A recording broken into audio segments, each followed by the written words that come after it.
कूमतेम्बा और दादी की आत्मा। एक अरुणाचली लोक कथा। बहुत समय पहले की बात है। अरुणाचल की एक छोटी सी पहाड़ी बस्ती में एक प्यारी सी बुजुर्ग दादी का देहांत हो गया। पूरा गांव शोक में डूबा था। रिश्तेदार और गांव वाले उनके अंतिम दर्शन के लिए इकट्ठा हुए। उन्हीं में से एक था कूमतेम्बा, चालाकी की मिसाल, जिसकी आंखों में हमेशा एक शरारती चमक रहती थी। वो दो मोटी मोटी मुर्गियां लेकर आया। जब सब लोग दादी के पास बैठे थे, कूमतेम्बा धीरे से परिवार वालों के पास गया और कान में फुसफुसाया, कुछ अजीब महसूस हो रहा है। दादी की आत्मा मेरी मुर्गियां खाना चाहती है। दादी का बेटा गुस्से से बोला, मरने के बाद कोई कैसे खा सकता है?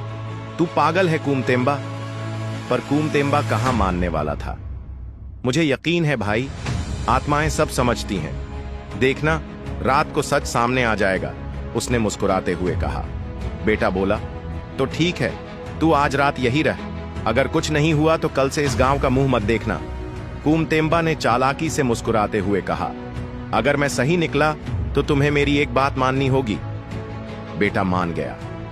रात को चुपचाप कूमतेम्बा जंगल में गया। अपनी दोनों मुर्गियां मारकर खा गया। हड्डियां, पंख और थोड़ा खून बचाकर लाया और चुपके से दादी की मुंह में डाल दिया। कुछ देर बाद वह चिल्लाया, देखो, मैंने कहा था ना, दादी की आत्मा मेरी मुर्गियां खा गई। सब लोग चौंक गए।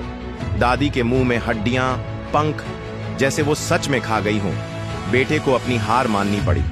अब कूमतेम्बा ने धीरे से कहा, अब अपनी बात निभाओ, वादा किया था। बेटा दुखी मन से बोला, मेरे पास देने को कुछ नहीं, न पैसा है न चीज। कूमतेम्बा बोला, तो फिर दादी का शरीर मुझे दे दो। गांव वाले सन्न। हाँ, सबकी आवाज निकली। लेकिन बेटा वचन का पक्का था, मजबूरी में मान गया।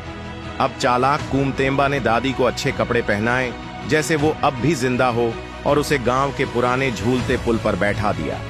वो पुल सेना का रास्ता था।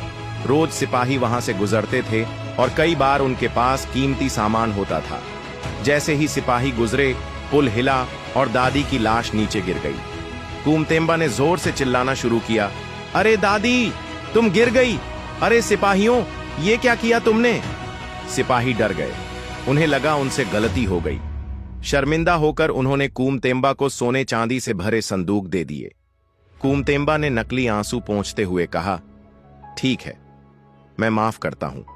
और फिर मुस्कुराया, जैसे दुनिया जीत ली हो। सीख, चतुराई से जीत मिल सकती है, लेकिन सही गलत की पहचान जरूरी है।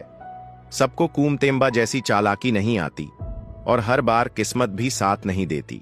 तब से गांव के लोग कहते हैं, कूमतेम्बा जैसा कोई नहीं, वो मुर्दों से भी जीत गया।